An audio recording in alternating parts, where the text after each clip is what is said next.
नमस्कार दोस्तों, बहुत बहुत स्वागत है आप सभी का हमारे इस YouTube चैनल पे जिसका नाम है नर्सिंग लाइब्रेरी। तो इस वीडियो में हम लोग पीडियाट्रिक नर्सिंग के मोस्ट रिपीटेड जो MCQs हैं वो करने वाले हैं, चाहे वो स्टेट का एग्जाम हो चाहे वो सेंटर का एग्जाम हो, जिसमें मोस्टली जो रिपीटेड क्वेश्चन है इस वीडियो में हम लोग करने वाले हैं। तो स्टार्ट करते हैं फर्स्ट क्वेश्चन के साथ। First question is here, most preferred intramuscular injection site for children is. जो बच्चों में IM इंजेक्शन लगाते हैं तो उसके लिए मोस्टली कौन सी साइट जो है प्रेफर की जाती है? तो ऑप्शंस हैं deltoid, option B dorsal gluteal, option C vastus lateralis, option D ventrogluteal. तो यहाँ पे जो करेक्ट ऑप्शन जाने वाला है that is the vastus lateralis. जो थाई पे इंजेक्शन लगाते हैं, मिड ऑफ द थाई और outer part of the thigh, इसको हम वास्टस लेटरालिस कहते हैं। तो मोस्टली जो इंजेक्शन होते हैं बच्चों में अगर IM लगाना है तो वास्टस लेटरालिस वाले पार्ट पे लगाया जाता है। Then next question is here, Reye syndrome is associated with. Reye syndrome है जो वो किसके साथ एसोसिएटेड है, मतलब किसकी वजह से होता है? तो ऑप्शंस है यहाँ पे, option A haemolytic transfusion reaction, option B biliary colics, option C sickle cell crisis, option D use of aspirin with viral illness. तो यहाँ पे जो करेक्ट ऑप्शन है that is the option D, use of aspirin with viral illness. कि अगर किसी बच्चे में या फिर किसी एडल्ट में कोई वायरल इन्फेक्शन हुई है तो वो उसमें एस्पिरिन का यूज करता है, तो उसका जो साइड इफेक्ट आता है, जो कॉम्प्लिकेशन आती है that is the Reye's syndrome. Means Reye's syndrome में क्या होता है, ringing in the ears, means जो घंटियां जैसी जो आवाजें होती हैं उसके कानों में सुननी स्टार्ट हो जाती हैं। तो next question is here, what is the most common form of childhood cancer. यहाँ पे पूछ रहे हैं कि जो चाइल्डहुड कैंसर है उसका उसकी मोस्ट कॉमन फॉर्म कौन सी होती है? ऑप्शन है lymphoma, leukaemia, brain tumour, osteosarcoma. Correct option is here option B leukaemia. जो ल्यूकेमिया है वो मोस्ट कॉमन फॉर्म है चाइल्डहुड कैंसर की। Next question is here, a 10-year-old child with hemophilia A has slipped on the ice and bumped his knee. The nurse should prepare to administer which prescription?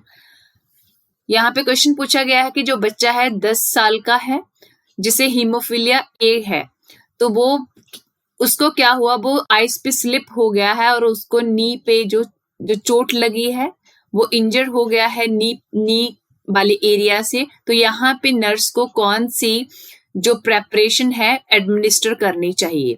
Option 1 injection of factor 10, intravenous infusion of iron, intravenous infusion of factor 8, intramuscular injection of iron using the Z-Track method.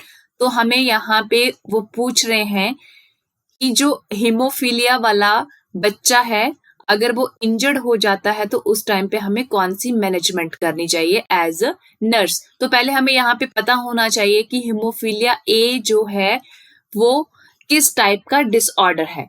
तो इस disorder में जो haemophilia A है, जो clotting factor होता है factor 8, उसकी deficiency हो जाती है, जिसकी वजह से जो बच्चे में ब्लीडिंग डिसऑर्डर देखने को मिलता है। तो यहाँ पे जो ऑप्शन जो करेक्ट जाने वाला है that is the option 3, intravenous infusion of factor 8। की जो फैक्टर 8 है उसको इन्फ्यूज करेंगे हम बच्चे में, बिकॉज बच्चे में ब्लीडिंग डिसऑर्डर है, उसकी जो ब्लीडिंग है ऑलरेडी ही स्टॉप नहीं होती है because of the absence of clotting factor 8। तो यहाँ पे जो नर्स है उसकी प्रायोरिटी रहेगी कि बच्चे को क्लॉटिंग फैक्टर जो 8 है वो इन्फ्यूज करे ब्लीडिंग को मैनेज करने के लिए, जब ब्लीडिंग को स्टॉप करने के लिए।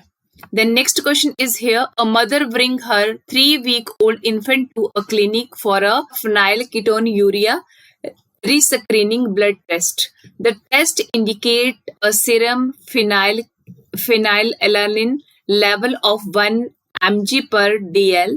The nurse reviews this result and make which interpretations? कि यहाँ पे फिनाइल कीटोन यूरिया का बच्चा है, उसकी मदर उसको क्लिनिक पे लेके आई है, तो जब उसके टेस्ट करवाए गए तो वो इंडिकेट कर रहे हैं कि जो फिनाइल एलानिन जो लेवल है उसका 1 mg पर डेसीलीटर है। जो यहाँ पे नर्स है वो क्या इंटरप्रिटेशंस देगी, तो यहाँ पे ऑप्शंस है it is positive, it is negative, it is inconclusive, it require rescreening at the age of 6 week. तो यहाँ पे हमें बताना है कि जो फिनाइल कीटोन यूरिया है उसकी नॉर्मल रेंज क्या होती है, क्योंकि उसका जो रिजल्ट्स हैं वो तो आ चुके हैं, वो 1 mg पर डेसीलीटर है। जो फिनाइल कीटोन यूरिया है अगर उसका लेवल 20 mg पर डेसीलीटर से ज्यादा होगा तब वो पॉजिटिव माना जाएगा। तो यहाँ पे जो उसका रिजल्ट्स आए हैं फिनाइल कीटोन यूरिया के दैट आर द 1 mg पर डेसीलीटर, मींस जो बच्चे की रिपोर्ट है वो नेगेटिव है। तो ऑप्शन जो 2 है that is the correct option here.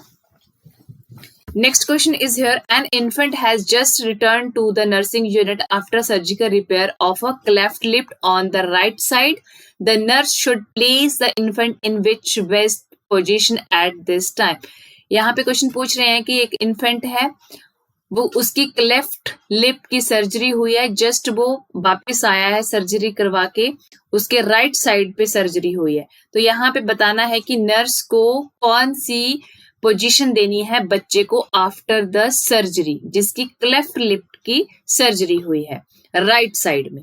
तो यहाँ पे ऑप्शंस देखते हैं कौन कौन से हैं। Option 1 prone position, option 2 on the stomach जहाँ पे स्टमक के बल उसको लेटा दो, option 3 left lateral position, option 4 right lateral position. तो यहाँ पे जो करेक्ट ऑप्शन है that is the number 3 left lateral position. बच्चे को अगर राइट साइड पे उसका सर्जरी हुई है क्लेफ्ट लिप का तो उसको लेफ्ट साइड वाली पोजीशन में लेफ्ट लेटरल पोजीशन उसको देनी है, क्योंकि अगर राइट साइड देंगे तो हो सकता है कि उसके स्टिचेस हैं जो क्लेफ्ट लिप की सर्जरी के जो स्टिचेस हैं उस पे स्ट्रेन पड़ेगा है, तो इसलिए हमें लेफ्ट लेटरल जो पोजीशन है बच्चे को देनी है। और एक तो वो स्ट्रेन से बचाएगा बच्चे को, और दूसरा जो स्क्रीशंस हैं वो भी एस्पिरेट होने से प्रिवेंट होंगी अगर हम बच्चे को लेफ्ट लेटरल पोजीशन देते हैं यहाँ पे। देन जो हमारा थर्ड ऑप्शन है that is the correct option. Next question is here. Child is hospitalized because of persistent vomiting. The nurse should monitor the child closely for which problem? तो जो एक बच्चा है जो हॉस्पिटलाइज्ड हुआ है उसको कॉन्टिन्यूसली जो वॉमिटिंग्स हो रही हैं, तो यहाँ पे नर्स को कौन सी चीज को क्लोजली मॉनिटर करने की जरूरत है। तो यहाँ पे ऑप्शन है diarrhoea, metabolic acidosis, metabolic alkalosis या फिर हाइपर एक्टिव बॉबल साउंड। तो यहाँ पे जो करेक्ट ऑप्शन जाएगा that is the option 3 metabolic alkalosis. जब भी हमें लार्ज अमाउंट में जब कॉन्टिन्यू जब परसिस्टेंटली वॉमिटिंग्स होती हैं तो उस कंडीशन में चाहे वो बच्चा है चाहे वो एडल्ट है तो उसको हमेशा कौन सी कंडीशन अराइज होगी, दैट विल मेटाबॉलिक एल्कालोसिस, क्योंकि जो एसिडिक कंटेंट है वो कॉन्टिन्यूसली हमारे स्टमक में से हमारे माउथ के थ्रू बाहर जा रहा है। तो कौन सा कंटेंट अंदर बच रहा है, दैट इज द एल्कालोसिस। तो एसिडिक बाहर चला गया तो कौन सी कंडीशन वहां पे अराइज होगी, दैट विल मेटाबॉलिक एल्कालोसिस वाली कंडीशन वहां पे अराइज हो जाएगी। तो अगर हम लोग देखें कि अगर किसी पर्सन को परसिस्टेंट डायरिया है तो उस कंडीशन में कौन सी कंडीशन अराइज होती है पेशेंट में, चाहे वो बच्चा हो चाहे वो एडल्ट हो, तो उस कंडीशन में मेटाबॉलिक एसिडोसिस वाली जो कंडीशन है वो अराइज होगी, क्योंकि जो हमारी इंटेस्टाइन है वहां पे एल्कालाइन जो एनवायरनमेंट होता है, एल्कालाइन एनवायरनमेंट होने की वजह से जो परसिस्टेंट डायरिया रहेगा, मींस जो एल्कालोसिस वाली कंटेंट है वो कंटिन्यूसली हमारी इंटेस्टाइन से बाहर चली जाएगी, तो जो एसिडिक एनवायरनमेंट है वहां पे अराइज हो जाएगा। तो उस कंडीशन में डायरिया वाली कंडीशन में पेशेंट में मेटाबॉलिक एसिडोसिस वाली कंडीशन जो है अराइज होगी। Next question is here, the nurse admits a child to the hospital with the diagnosis of pyloric stenosis on assessment, which data would the nurse expect to obtain when asking the mother about the child symptoms. कि एक बच्चा है nurse ने जिसे admit किया है, जिसका diagnose है पाइलोरिक स्टेनोसिस का। तो जब उसने असेसमेंट किया, डाटा लिया उसकी मदर से, तो वो मदर से, उसकी बच्चे की मदर से कौन से सिम्टम के बारे में पूछेगी। तो जहां पे ऑप्शंस हैं, option 1 watery diarrhoea, projectile vomiting, increase urine output, vomiting large amount of bile. तो ये ऑप्शंस दिए गए हैं। तो इसमें से कौन सा डाटा है जो रिलेट करेगा कि बच्चे को पाइलोरिक स्टेनोसिस है। तो यहाँ पे कौन सा सिम्टम जो मदर है बताएगी। तो हमें पहले पता होना चाहिए जो पाइलोरिक स्टेनोसिस है उसमें कौन से सिम्टम जो बच्चे में अपीयर होते हैं। अगर बच्चे को पाइलोरिक स्टेनोसिस है, मींस जो पाइलोरिक वाला, स्टमक के नीचे जो पाइलोरिक वाला पार्ट होता है, अगर वहां पे स्टेनोसिस है तो वहां से जो स्टमक का कंटेंट है वो आगे नहीं जाएगा, वो पीछे को बैकफ्लो करेगा। तो जिससे बच्चे को प्रोजेक्टाइल वॉमिटिंग मींस बच्चा यहाँ पे खड़ा होगा और जो वॉमिट है उसको फोर्सफुली आएगी और वो बहुत आगे जाके गिरती है। उस टाइप की वॉमिट को हम लोग प्रोजेक्टाइल वॉमिट कहते हैं। तो ये वाला सिम्टम जो मेन फीचर है प्रोजेक्टाइल वॉमिट का, तो यहाँ पे जो ऑप्शन 2 है वो करेक्ट जाने वाला है, projectile vomiting. Next question is here, the nurse is preparing to care for a child with diagnosis of interception, कि जो एक बच्चा है उसको इंटरसेप्शन का डायग्नोज है, नर्स उसके लिए केयर प्लान प्रिपेयर कर रही है। The nurse review the child records and expect to note which symptom of this disorder documented. तो जो नर्स है वो उसके रिकॉर्ड्स रिव्यू कर रही है और यहाँ पे कौन सा एक सिम्टम है इस इंटरसेप्शन डिसऑर्डर का जो एक नर्स है वो डॉक्यूमेंट करेगी। तो ऑप्शंस है यहाँ पे watery diarrhoea, ribbon like stool, profuse projectile vomiting, bright red blood and mucus in the stool. तो अगर हम लोग यहाँ पे मेन इंटरसेप्शन का सिम्टम देखें कि कौन सा होता है, तो यहाँ पे जो वाटरी डायरिया है, नहीं, वाटरी डायरिया इसका सिम्टम नहीं है इंटरसेप्शन का। रिबन लाइक स्टूल भी इसमें नहीं होगा। परफ्यूज प्रोजेक्टाइल वॉमिट किसका सिम्टम था, ये पाइलोरिक स्टेनोसिस का सिम्टम था, ना कि इंटरसेप्शन का। तो 1, 2, 3 जो ऑप्शन है ये एग्जिट हो जाते हैं कि ये वाले सिम्टम्स नहीं है इंटरसेप्शन के। तो अगर बात करते हैं ऑप्शन 4 की, bright red blood and mucus in the stool, तो जो करेक्ट ऑप्शन है दैट इज द ऑप्शन 4, क्योंकि जो इंटरसेप्शन वाले केस में क्या होता है कि जो बॉवल वाला एरिया है वो टेलीस्कोप की तरह एक दूसरे में इन्वर्ट होना स्टार्ट हो जाता है। तो वहां पे क्या है, जो बच्चा है उसको क्रैम्पिंग होनी स्टार्ट हो जाएगी, painful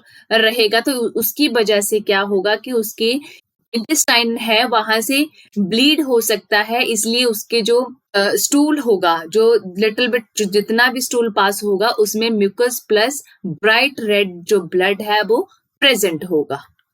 The next question is here, the clinic nurse review the record of an infant and note that the healthcare provider has documented a diagnosis of suspected Hirschsprung disease।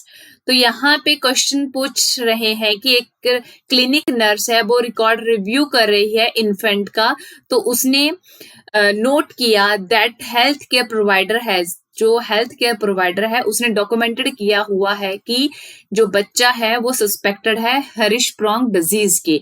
Nurse review the assessment finding document in the record knowing that which symptom most likely led the mother to seek health care for the infant। तो यहाँ पे क्या है कि यहाँ पे mainly बताना है कि जो हरिशप्रॉन्ग डिजीज है उसका मेन सिम्टम क्या होता है। तो ऑप्शंस है यहाँ पे diarrhoea, projectile vomiting, regurgitation of feeding, fall smelling, ribbon like stool. तो यहाँ पे हमें पता होना चाहिए जो हरिशप्रॉन्ग डिजीज है वो होती क्या है। ये क्या है कि ये जो डिजीज है वो कंजेनाइटल अबनॉर्मेलिटी होती है, इसमें जो गैंग्लियन सेल्स होते हैं उनकी एब्सेंस होती है रेक्टम वाले एरिया में, जिससे क्या है वो रेक्टम वाले एरिया में जब गैंग्लियन सेल्स की एब्सेंस होगी तो वहां से जो फीकल मटेरियल है वो मूव नहीं कर पाता। वो वहां पे कौन सी कंडीशन अराइज हो जाती है, कॉन्स्टिपेशन वाली कंडीशन जो है वो वहां पे अराइज हो जाती है, जिससे क्या है बच्चे में रिबन लाइक और फाउल स्मेलिंग वाला जो स्टूल है वो पास होता है। तो इसका जो मेन फीचर है that is the option D कि बच्चे में फॉल स्मेलिंग और रिबन लाइक जो स्टूल है वो देखने को मिलेगा।